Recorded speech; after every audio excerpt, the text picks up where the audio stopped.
என்னுடைய தலைப்பு அப்படின்னு பார்த்தீங்கன்னா ராகு கேது தோஷங்கள், அடுத்தது யோகங்கள், பரிகாரங்கள் அப்படின்னு சொல்றாங்க.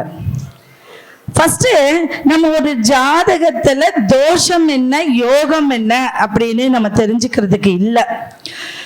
உடனே என்ன சொல்லுவாங்க, ராகு கேது தோஷம், கால சர்ப தோஷம், பாலாரிஷ்ட தோஷம், அடுத்தது செவ்வாய் தோஷம், இந்த மாதிரி தோஷங்களை நம்ம அடுக்கிட்டே வரோம். இந்த தோஷத்துக்குன்னு ஒரு விளக்கம் இருக்கு இல்லையா? அந்த விளக்கத்தோட ஒரு ஜாதகருக்கு சொல்லும் போதுதான் அந்த தோஷத்துக்கே ஒரு மதிப்பு இருக்கு, மரியாதை இருக்கு. அதை எந்த பரிகாரங்கள் செய்தால் சரியாகும் அப்படிங்கிற ஒரு விஷயம் இருக்கு. இப்ப எந்த பரிகாரமா இருந்தாலும் முதல்ல எல்லாரும் என்ன சொல்லுவாங்க அப்படின்னா கோயிலுக்கு போக சொல்லுவாங்க. ஏன் கோயிலுக்கு போக சொல்றாங்க? ஏன்னா நவ கிரகங்களின் ஆதிக்கத்தை தனக்குள் ஒரு ஆக்குபை பண்ணிக்கிறது கடவுள் இல்லையா? அப்ப கடவுள் நிர்ணயிக்கப்பட்ட ஒரு விஷயம் தான் நவ கிரகங்கள். ஃபர்ஸ்ட் எனக்கு ராகு கேது தோஷம்னு சொல்லியிருக்காங்க. அப்ப இந்த ராகு கேது நம்ம ஜாதகத்துல என்னென்ன பண்ணும்? முதல்ல இந்த ராகு கேது யார் அப்படின்னு கேட்டீங்கன்னா சுபர்பானு அப்படிங்கக்கூடிய ஒரு அசுரன் தான் ராகு கேது.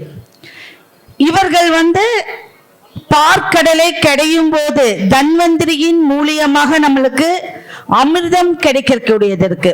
இந்த அமிர்தத்தை நம்மளும் பருகணும் அப்படிங்கக்கூடிய ஒரு ஆர்வத்துல அசுரர்களும் தேவர்களும் அந்த பார்க்கடலை வாசியின் பாம்பை வைத்து கடைந்தார்கள் இல்லையா? அப்போ தேவர்கள் என்ன நினைத்தார்கள் அப்படின்னா, அசுரர்களுக்கு அந்த அமிர்தம் போயிடுச்சு அப்படின்னா ரெண்டும் சமமா ஆயிடும், பூலோகம் எந்த லோகமும் நல்ல ஒரு நிர்ணயமா இருக்காது அப்படிங்கக்கூடிய பயந்து நாராயணன் கிட்ட அவங்க முறையிடுறாங்க. அப்ப நாராயணன் மோகினி வடிவத்துல அந்த அமிர்தத்தை எடுத்துட்டு போறாங்க. இது எல்லாத்துக்கும் மேக்சிமம் எல்லாத்துக்கும் தெரியும். அப்படி எடுத்துட்டு போகும்போது சுபர்பானுங்க கூட ஒரு அசுரன் அந்த இடத்துக்கு தேவர்களுடைய வடிவம் எடுத்து அங்க அந்த அமிர்தத்தை அவர்களும் யாருக்கு இடையில உட்கார்ந்து சாப்பிட்றாரு அப்படின்னா சூரியனும் சந்திரனும் அவர்களுக்கு இடையில உட்கார்ந்து அந்த அமிர்தத்தை ஒரு வாய் சாப்பிட்டுறாங்க. இத சூரியனும் சந்திரனும் விஷ்ணு பகவானு கிட்ட சொல்லிடுறாங்க, இந்த மாதிரி இவர் ஒரு அசுரர், நம்ம தேவர் குலத்து ஆள் கிடையாதுன்னு. அப்ப அவங்க விஷ்ணு என்ன பண்ணுவாரு, அவர் ஒரு கரண்டியில அமிர்தத்தை கொடுக்கறதுல அவர் தலையை வெட்டிடுறாரு, அடிச்சிடறாருன்னு நிறைய புராணங்கள் இது ரீதியா நம்ம சொல்றோம். அப்படி இரண்டா போகிறது. சுபர்பானுங்க கூடிய ஒரு உருவம் தலை வேறாக உடல் வேறாக போயிடுது. அப்ப இந்த தலை வேறு உடல் வேறாக போகும்போது மனித உடல் பாம்பு தலையாக இருக்கிறவர் கேதுவாகவும், ராகு பாம்போடைய உடல் மனித தலைவர்கள் ராகுவாகவும் நம்ம சொல்றோம். ராகு கேது அப்படின்னு ரெண்டா பிரியுது. அவர்கள் என்ன பண்றாங்க தெரியுங்களா? சிவன் கிட்ட போய் முறையிடுறாங்க. சிவன் கிட்ட போய் இந்த மாதிரி எங்களுக்கு நாங்க இவ்வளோ பவர் இருந்து நாங்க இவ்வளோ யாகம் பண்ணி இவ்வளோ விஷயங்கள் நாங்க நிறைய நல்லது செஞ்சு எங்களுக்கு அசுரன்கிற ஒரு பட்டத்துக்காக எங்களை நீங்க நிராகரிக்கிறது கரெக்ட் கிடையாது. அப்ப எங்களுக்கு ஒரு பவர் கொடுக்கணும் அப்படின்னு யாகம் பண்றாங்க. அந்த யாகத்தின் வெற்றியாக உங்களுக்கு என்ன வேணும்னு வரம் கேட்கும் போது எங்களுக்கும் ஜாதகத்தில் கட்டத்தில் நவகிரக கட்டத்தில் ஒரு இடம் வேண்டும். சரி, உங்களுக்கு நவகிரக கட்டத்துல ஒரு நல்ல ஒரு இடம் கிடைக்காது, ஒரு நிழல் கிரகமா நீங்க அப்படியே சுத்திக்கிட்டே வரலாம், ஒவ்வொரு இடத்தையும் சுத்திக்கிட்டே வரலாம். சரி, இன்னொரு வரம் வேணும், எங்களை காட்டி கொடுத்த சூரியனையும் சந்திரனையும் நாங்க பழிவாங்க வேணும். அப்ப இந்த சந்திரனையும் சூரியனையும் எப்படி பழி வாங்கணும்? அப்ப நவகிரகங்கள் பாத்தீங்கன்னா கிளாக் வைஸா நம்ம சுத்துவோம். 7 கிரகங்களை கிளாக் வைஸாகவும் 2 கிரகங்களை ஆன்டி கிளாக் வைஸாகவும். ஏன் அப்படின்னா சுத்திக்கிட்டே இருந்தா பின்னாடியே தான் போக முடியும், அவங்கள பழி வாங்க முடியாதுங்கிறதுக்காக தான் இவங்க ஆன்டி கிளாக் வைஸா போகும்போது ஒரு 6 மாத காலங்கள் சூரியனையும் மீதி 6 மாத காலங்களோட பிரியில சந்திரனையும் பிரிக்கிறது தான் சந்திர கிரகணம், சூரிய கிரகணம். அப்ப இந்த கடவுள் இந்த விஷயத்துல நிர்ணயிக்க வைக்கிறது மூலியமா தான் நம்மளுக்கு இவர்கள் இரண்டாக நிழல் கிரகமாக மாறினார்கள். அப்போ சூரியன் அப்படிங்கிறதுக்கும் அவருடைய மனைவியும் ஒரு நிழல் மனைவி இருக்கு, அவருடைய சாயாதேவிகள் நிழல் மனைவி இருக்கு. அப்ப கடவுள்களுக்கும் நிறைய விஷயங்கள் இந்த மாதிரி நிழல் சம்பந்தப்பட்டது இருக்குன்னு சொல்லுவாங்க. அப்ப இது வரலாறு புராணங்கள் மூலியமா என்னென்ன விஷயங்கள் வந்ததுன்னு. சரி, முதல்ல ராகு 5ஆம் இடத்தில் இருந்தா பாலாரிஷ்ட தோஷம் அப்படின்னு சொல்றோம். இந்த பாலாரிஷ்ட தோஷம் அப்படின்னா குழந்தை ராகுவோ கேதுவோ 5இல் இருந்தால் இந்த தோஷம் எப்படி நம்மளை பாதிக்குது அப்படின்னா, அங்க பூர்வ புண்ணிய ஸ்தானம் அப்படிங்கிறது 5ஆம் இடம் தான். அடுத்தது பாத்தீங்கன்னா பூர்வ ஜென்ம பந்தம்ங்கிறது 5ஆம் இடம் தான். ராகு 5இல் இருந்தால் உடனே பாலாரிஷ்ட தோஷம்னு சொல்லாம எப்பவுமே கூட நவாம்சத்தையும் எடுத்துக்கோங்க. இந்த நவாம்ச சக்கரத்தை யாருமே சரியான முறையில் பார்க்கறதே இல்லை. ராசி கட்டத்தை பார்த்து தீர்மானிக்க கூடாது. நவாம்சத்திலையும் அதே இடத்தில் ராகு இருந்து அதே சாரத்துல இல்லைனாலும் பரவாயில்ல, ராகு எங்க இருக்காரோ அதே இடத்தில் நவாம்ச கட்டத்துல இருந்தாதான் அந்த தோஷத்தை நீங்க தோஷம்னு சொல்ல முடியும். இப்ப ராகு 1, 2, 7, 8, 12 இருந்தால் தோஷம்னு சொல்றோம். அந்த தோஷத்தை உடனே உனக்கு நாக தோஷம், ஒரு பொண்ணு அமைக்கிறதுக்கு என்ன பண்ணுவாங்க, நீ அடுத்தது அந்த ராகு கேது 7, 8 இருந்தாதான் அந்த தோஷம்னு சொல்லக்கூடாது. உடனே நவாம்ச கட்டத்தையும் தீர்மானமா பார்க்கணும், அதுதான் தோஷம். சரி, அது இல்லை அப்படின்னா அதே ராகு கேது, கேதுவோட அம்சத்துல ராகுவோ ராகுவோட அம்சத்துல கேதுவோ இருந்தாதான் அது நாகதோஷம். நாகதோஷங்கிறது நம்ம அவ்வளோ சீக்கிரம் டக்குன்னு சொல்லிட்டு எத்தனை திருமணங்கள் தடைப்படுது தெரியுங்களா? நிறைய பேர் ராகு இருக்கு கேது இருக்குன்னு திருமணங்களை தள்ளி போட்டுட்டே இருக்காங்க. நல்ல வரன்களை அவங்க சேகரிச்சு அவங்க ஒரு விஷயத்த இது பண்றதே கிடையாது. ஒரு சின்ன பிரச்சனை வருது, இவங்க ராகு கேது தோஷத்துல இருக்கிறதுனால பிரச்சனை அப்படின்னு சொல்றாங்க. ராகு பயங்கர ஒரு அசாதாரண வெற்றியை கொடுக்கக்கூடியவர். ஒரு சாதாரணமா ஜெயிக்கணும் அப்படின்னா ராகு இருந்தாதான் ரொம்ப சிம்பிளா நம்ம ஜெயிக்க முடியும். அப்ப அந்த வெற்றிக்கு அதிபதி ராகு. ஏன்னா ஆடம்பரம், இப்ப நம்ம ஒரு பலன்னு இருக்கோம், நம்மளுடைய வாக்குஸ்தானம் நல்லா இருக்கு, நம்மளுடைய பேச்சு நல்லா இருக்கு அப்படின்னா கண்டிப்பா ராகு பலமாக இருந்தால் அவங்களுக்கு ஆட்டோமேட்டிக்கா அந்த விஷயங்கள் நடந்துரும். இப்ப ஒரு ஜாதக கட்டத்துல ஒரு பெண் ஜாதகத்தில் செவ்வாயோட ராகு இருக்கு அப்படின்னா நம்ம என்ன சொல்லலாம், என்ன சொல்லுவாங்க, செவ்வாய் ராகு இருக்கு அவனுடைய கேரக்டர் சரியில்லைன்னு சொல்லிடுவாங்க. ஆண் ஜாதகத்துல சுக்கிரனோட ராகு இருந்தா அவங்களுடைய கேரக்டர் சரியில்லை அப்படிம்பாங்க. ஆனா ஒவ்வொரு காலகட்டத்துல எப்போனா இப்ப அந்த சுக்கிரன் ராகு ஒன்னா இருக்கு, 9 வயசு 7 வயசு எல்லாம் வருது, அப்ப அந்த விஷயத்தை நம்ம சொல்ல முடியுமா? எப்ப சொல்லணும் அப்படின்னா அதோடைய தசா காலங்கள், அதனுடைய வயது, அந்தரம், இந்த காலங்கள் வரும்போதுதான் நம்ம இதை நிர்ணயம் பண்ணி சொல்லணும். சரி, யாருக்கா இப்போ யாரு ராகுவோட நட்சத்திரத்துல இருக்கீங்க? இப்ப சுவாதி, சதயம், திருவாதிரை, இந்த 3 நட்சத்திரம் இருக்கு. இந்த 3 நட்சத்திரத்துல யார் பிறந்தாலும் இரட்டை தொழில் செய்வார்கள். இந்த 3 நட்சத்திரத்துல யாருன்னா இரட்டை தொழில். அதுல பாத்தீங்கன்னா சுவாதி சதயம் தன்னை முதன்மைப்படுத்திக் கொள்வதில் ரொம்ப ரொம்ப கவனமா இருப்பாங்க. அவங்க ரொம்ப ஏதாவது ஒரு விஷயத்துல சாமர்த்தியம்னு சொல்லுவாங்க இல்லையா, இந்த நட்சத்திரத்துல பிறந்தவங்க அத்தனை பேத்துக்கு நடுவுல நின்னாலும் தனித்துவமா தெரியக்கூடிய இந்த நட்சத்திரம் ராகுவோடைய நட்சத்திரம் தான். அதுல பிறந்தவங்க எப்படியாவது ஏதாவது ஒரு விஷயத்துல ஜெயிச்சிருவாங்க. ஏதாவது ஒருத்தருக்கு நல்ல ஒரு நண்பனா, ஒரு ஆசானா, நல்ல பிரபலமாகக்கூடிய ஒரு தன்மை அவங்களுக்கு இருக்கும். இரட்டை தொழில் இருக்கும். இரட்டை தொழில் பண்ணா மட்டும்தான் அவங்கனால அந்த உலகத்துல ஜெயிக்கக்கூடிய ஒரு தன்மை இருக்கு. அதே அஸ்வினி மகம் மூலம் கேதுவோடைய நட்சத்திரத்தில், இந்த கேதுவோடைய நட்சத்திரத்துல யார் இருக்காங்களோ பொறுமையா இருக்கணும். அவங்க பொறுமையை மீறி ஒரு விஷயங்கள் செஞ்சா அவங்களால எந்த விஷயத்திலையும் ஜெயிக்க முடியாது.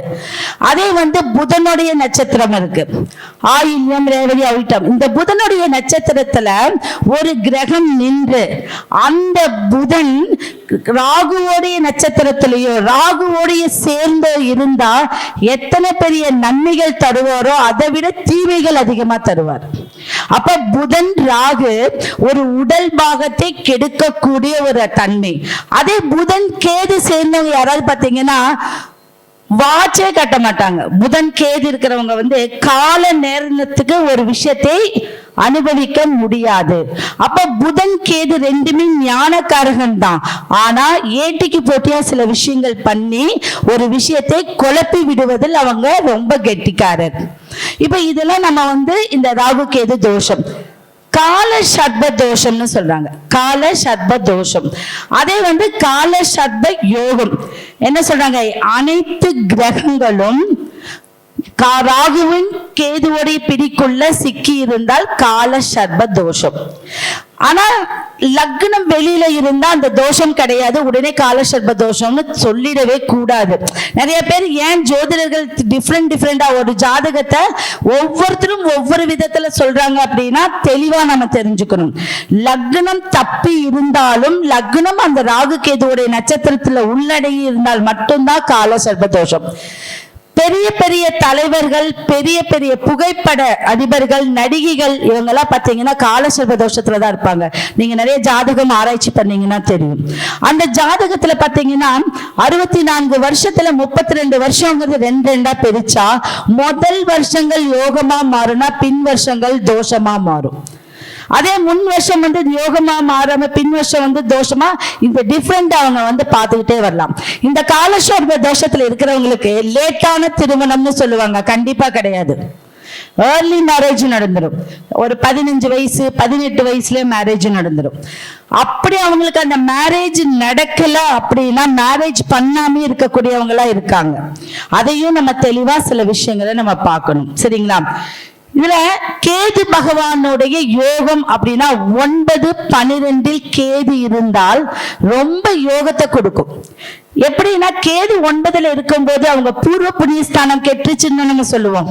நம்ம ஜாதகத்துல 9 கேது இருக்கு, பூர்வ புண்ணியஸ்தானம் நல்லா இல்ல, பாபகிரகங்கள் இருக்குன்னு சொல்லுவோம், பாக்கிய ஸ்தானம் இல்லை அப்படின்னு. ஆனா ராகுவை விட கேது அந்த இடத்துல இருந்தா யோகம் தான். ஏன் அப்படின்னா முன்னோர்கள் அப்படின்னாவே கேது பகவான், மோட்சம் அப்படின்னா கேது பகவான்.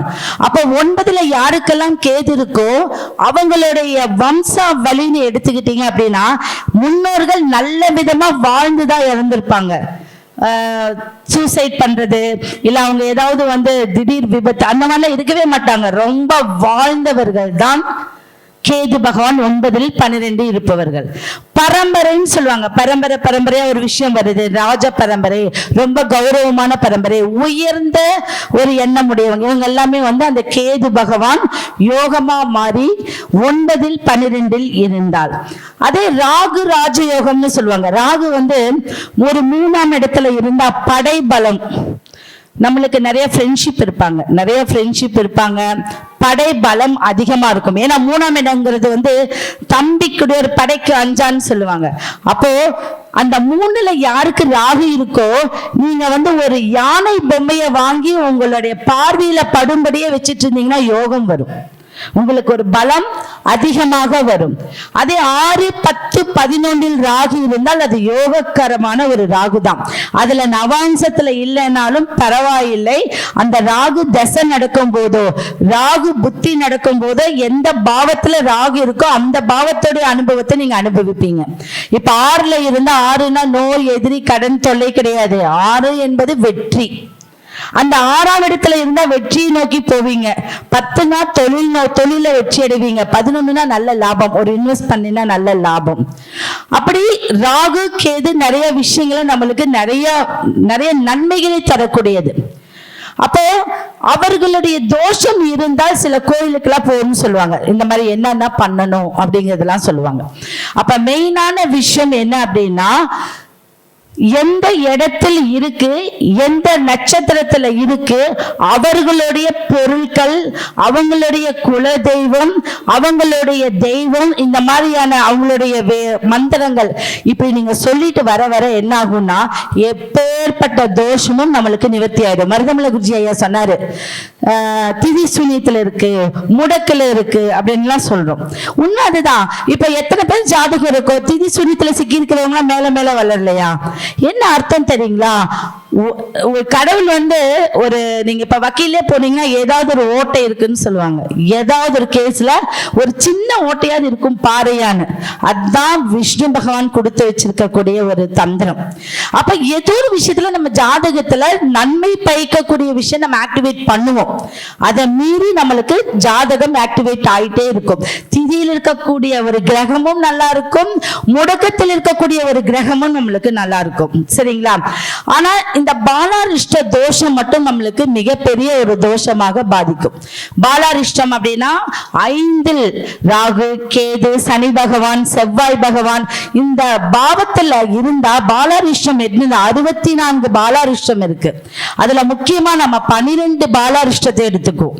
அந்த 12 பாலாரிஷ்டத்தை எடுத்து ஒருத்தர் படிச்சுக்கிட்டாங்க, அதை முழுமையா தெரிஞ்சுக்கிட்டாங்க அப்படின்னா நம்ம வாழ்க்கையில பூர்வ புண்ணிய ஸ்தானத்தை நம்ம ஈஸியா இந்த தலைமுறையில இப்ப இன்னைக்கு நம்ம வாழ்றோம் அப்படின்னா இந்த தலைமுறையோட அதை நம்ம சரி செய்து கொண்டு போகலாம்.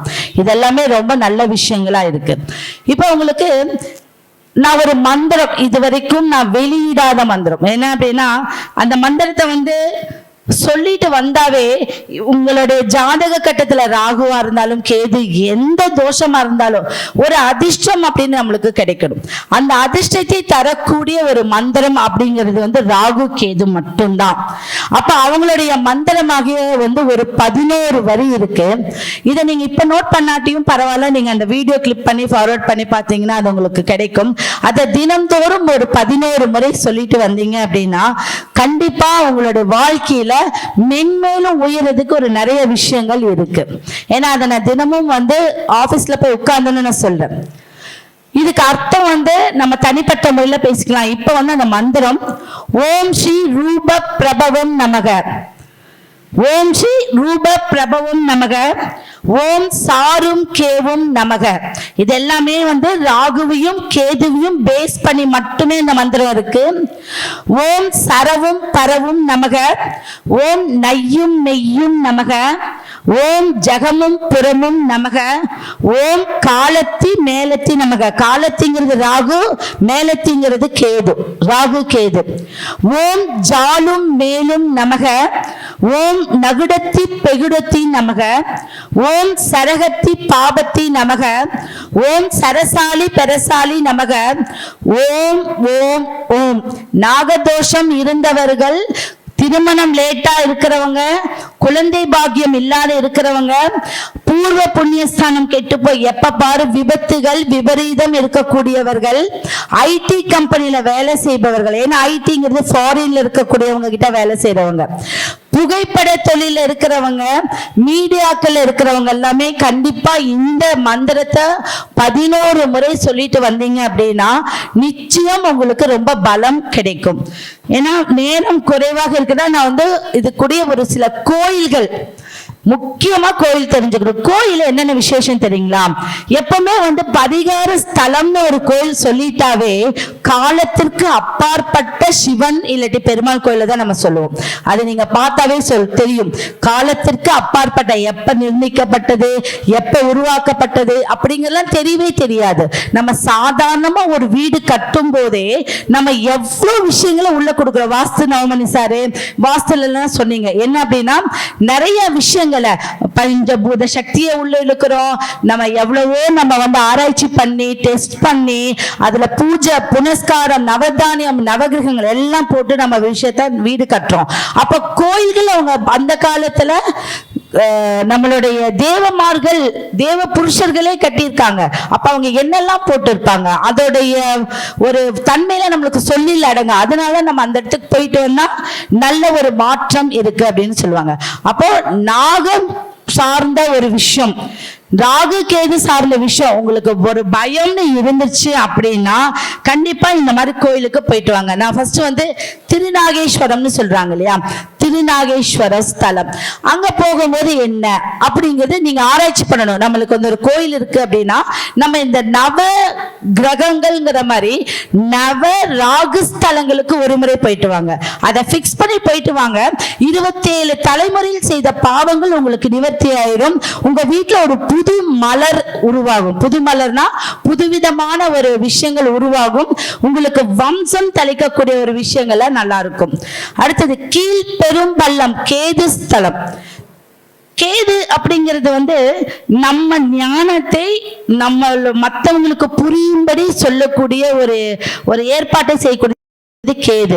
அப்ப இந்த கேது ஸ்தலமாகிய கீழ்பெரும் பள்ளம், அதுக்கு கண்டிப்பா 2வதாக கோயில். 3வதாக பாத்தீங்கன்னா காளஹஸ்தி. காளஹஸ்தி நம்ம சொல்லவே வேண்டாம், எல்லாருமே காளஹஸ்தி போங்க காளஹஸ்தி போங்கன்னு சொல்லுவாங்க.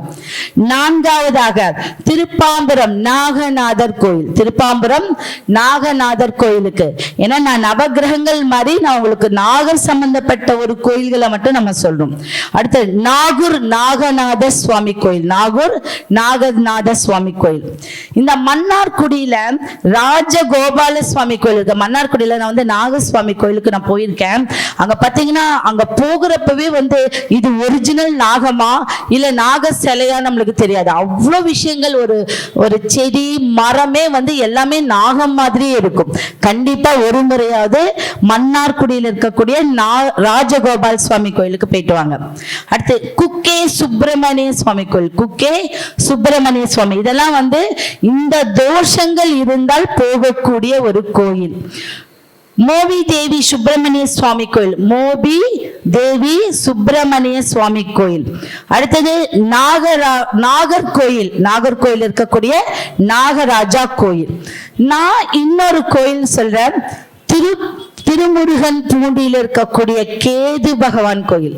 அதோடைய விசேஷம் வந்து இப்ப உங்களுக்கு ஒரு காரியம் நடக்கல, ரொம்ப நீண்ட நாளா எனக்கு பிரச்சனை, நீங்க என்ன பண்ணுங்கன்னா உங்களுடைய வயசு என்னவோ அந்த வயசுக்கு உண்டான எலுமிச்சை மாலை நீங்க கோர்த்து அந்த தனிச்ச கேது பகவானுக்கு போட்டுட்டு வந்தா நிச்சயம் உங்களுடைய காரியம் வந்து 7 நீங்க எப்ப போடுறீங்க, வாரத்துக்கு ஒரு முறையா இல்ல மாதத்துக்கு ஒரு முறையா இல்ல டெய்லியோ, அப்படி 7 முறை போட்டுவாங்க, நிச்சயம் உங்களுடைய காரியம் நடந்துரும்.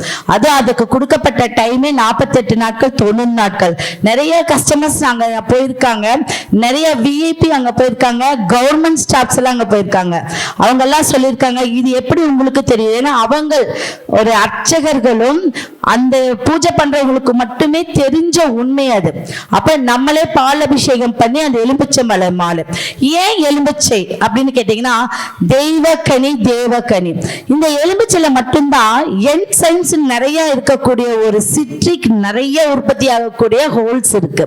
ஒரு எலுமிச்சை மலத்துல கையில வச்சுக்கிட்டா உங்க ரத்த ஓட்டமும் உங்க ரத்தத்தில் இருக்கக்கூடிய நாளங்களும் அது கனெக்ட் ஆயிடும். அதனாலதான் வந்து சாமி கோயில ஆப்பிள் ஆரஞ்சா கொடுக்குறாங்க, எலுமிச்சம்பழம் ஒரு கனி கொடுங்கன்னு கேக்குறீங்க, அதை நீங்க எலுமிச்சம்பழம் கூட சொல்றது இல்லை, என்ன சொல்றீங்கன்னா கனி கொடுங்க. கனி வளம், உங்களுடைய வாழ்க்கையை ஒரு வளமா மாற்றக்கூடிய ஒரு வளத்தை கேளுக்கிறீங்க. ஓகேவா? முதல்ல வந்து இதுக்கு முன்னாடி பேசிட்டு இருந்தவர் சொன்னாரு தோஷங்கள்லாம் வந்து எப்படி ஜாதகத்துல என்னமோ 100 வருஷம் அப்படிங்கிற மாதிரி ஏதோ சொன்னாரு. கிடையவே கிடையாது. புராணங்களில் இருந்துதான் தோஷங்கள் உருவானது. எக்ஸாம்பிள் என்னுடைய நாகதோஷம் அப்படிங்கிற ஒரு தலைப்புக்கு உண்டானது பாத்தீங்கன்னா, அர்ஜுனனுடைய பையன் அபிமன்யு, அபிமன்யுடைய பையன் பரிஷித்துடைய மகன் வந்து ஜனமேஜயன் இல்லையா? அப்போ இந்த ஜனமேஜயன் பரிஷித்து மகாராஜா எப்படி இறந்தார் அப்படிங்கறத 16 வயசுல தெரிஞ்சுக்கிறார். அப்படி எப்படி இறக்குறாரு, ஒரு நாகத்தை வந்து செத்த நாகத்தை ஒரு முனிவருக்கு கழுத்துல போட்டனால அவருக்கு சாபம் வந்துடுது, இன்றிலிருந்து நீ 7வது நாட்கள் இறந்துடுவேன் அப்படின்னு. அப்ப அவர் மாட மாளிகை கோபுரங்கள் கட்டி இருந்தாலும் அந்த நாகம் எப்படி வருது, தக்ஷன் என்ற பாம்பு ஒரு பழத்தின் மூலியமாக போய் அவனை கடித்து விடுகிறது. அப்ப நாகதோஷம் எங்க இருந்தாலும் பாதிக்குதுன்னு அர்த்தம். ஆனா அந்த நாகதோஷத்தை தீர்க்கக்கூடிய முனிவர் சித்தர் யாரு தெரியுங்களா? காசிப முனிவர். அப்ப நம்ம காசிப முனிவரை வணங்க வேண்டும். அவரை நினைத்தால் எந்த ஜீவராசிகளும் எந்த துஷ்டமும் நம்மளை அண்டவே அண்டாது. அப்ப அந்த காசிப முனிவரை ஒரு கோயிலா மாற்றி அவருக்காகவே யக்ஷினி நாக யக்ஷினின்னு ஒரு கோயிலை உருவாக்கி இருக்காங்க பாலக்காட்டுல. யாருக்குமே மேக்சிமம் அது தெரியறது இல்ல. புலிக்கல் பாலக்காட்டுல இருக்கக்கூடிய புலிக்கல் இடத்துல நாக யக்ஷினின்னு சொல்லிட்டு அங்க காசிப முனிவர் வருஷத்துக்கு ஒரு முறை ஐப்பசி மாசத்துல வரக்கூடிய அந்த ஆயில்ய நட்சத்திரத்தன்னைக்கு தான் அவர் வந்து அண்டர் கிரவுண்ட்ல இருந்து அவரை பார்க்க முடியும். அங்க வந்து ஃபுல்லா இருக்கக்கூடிய தேவதைகள் எல்லாமே, ஒரு விநாயகர் எடுத்தாலும் நாக விநாயகர் தான், ஒரு சாமுண்டி எடுத்தாலும் நாக சாமுண்டி தான். யக்ஷினின்னா உங்களுக்கு யாருக்குமே தெரியாது. யக்ஷினினா என்ன அப்படின்னா 64 யக்ஷினிகள் இருக்கு. நம்ம இன்னைக்கு ஜோதிடத்துல யக்ஷினி இருக்கு, நம்ம சமைக்கிற எல்லா 64 கலைகளுக்கும் உண்டான யக்ஷினி. அப்போ யக்ஷினி தேவதைகள் நம்ம இப்ப ஏஞ்சல்னு சொல்றோம், தேவதைகள்னு சொல்றோம். அப்போ அந்த தேவதை நாக தேவதை அப்படிங்கிறது வந்து உலகத்துல இருக்கக்கூடிய கன்னி பெண்களை பாதுகாக்கக்கூடிய கன்னிமார்கள். கன்னிமார்களுக்கெல்லாம் ஒரு படைபலம் பார்த்தீங்கன்னா நாகர் தான் படையா இருப்பாங்க.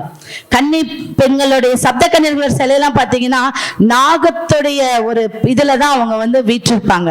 அப்போ ஒரு பெண்களுக்கு பாதுகாப்பு அப்படின்னா பாம்பின் பாதுகாப்பு சப்த கன்னியர்கள்.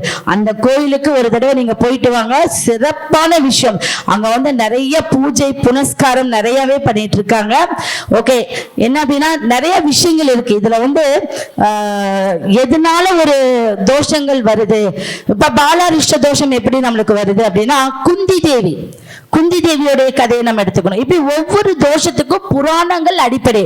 அப்ப நம்ம சொல்றது என்ன அப்படின்னா, ஒவ்வொருவரும் ஒரு புராணத்தை படிக்க வேண்டும். அந்த காலத்துல ஒருத்தர் படிப்பாங்க, ஒருத்தர் கேட்பாங்க. ஏன் அந்த பழக்கத்தை வச்சுக்கிட்டாங்கன்னா, அந்த கேள்வி ஞானமும் அந்த பெயர்களையும் நீங்க படித்து கொண்டாலே நம்மளுக்கு எல்லா விஷயங்களும் நன்மை பயக்கும். இப்போ ஒரு சரவணப்பட்டன்னு யாருக்காவது ஒரு பெயர் இருக்குன்னு வச்சுக்கோங்க, அந்த பெயர் உள்ளவங்க கண்டிப்பா லக்னத்தில் சூரியன் இருந்து லக்னத்துக்கு 7ஆம் இடத்தில் செவ்வாய் இருந்தால் மென்டலா இருப்பாங்க. மேல ஒரு இருக்கிறப்ப ஒரு புத்தி, கீழே இருக்கிறப்ப ஒரு புத்தி. அதே லக்னத்துல வந்து சனி பகவான் இருந்து 7ஆம் இடத்தில் செவ்வாய் இருந்து இல்லாட்டி திரிகோணத்துல செவ்வாய் இருந்தா கண்டிப்பா அவங்க கிட்ட பேசவே முடியாது. அவங்க மென்டலுக்கு மேல மென்டல். இந்த மாதிரி எல்லாம் நிறைய விஷயங்கள் பேருக்கும் உண்டு, அந்த காரியத்துக்கும் உண்டு. ஓகேங்களா? ஓகே, நிறைய விஷயங்கள் நம்மளுக்கு அடுத்தடுத்த கருத்துக்களை சொல்ல வரலாம். மீனாட்சி மேடம் பக்கத்துல வந்தாச்சு. ஓகே, என்னன்னா மெயினான விஷயம், கோயிலுக்கு போங்க, குலதெய்வத்தை வழிபடுங்க, இழுப்பெண்ணெய் ஊற்றி வழிபடுங்க. அதெல்லாமே உங்களுடைய வாழ்க்கை செல்வ வளமாக்கக்கூடிய ஒரு அமைப்பு. என் பேர் டாக்டர் ஜெயம் ஜெய்ஸ்ரீ. என்னுடைய நம்பர் 9944555797. உங்களுக்கு ஏதாவது டவுட் இருந்தா கேட்கலாம். இவ்வளவு நேரம் நமக்கு சிறப்பாக உரை வழங்கிய ஜெயம் ஜெயஸ்ரீ சகோதரி அவர்களுக்கு நன்றி பாராட்டி, அடுத்த பேச்சாளராக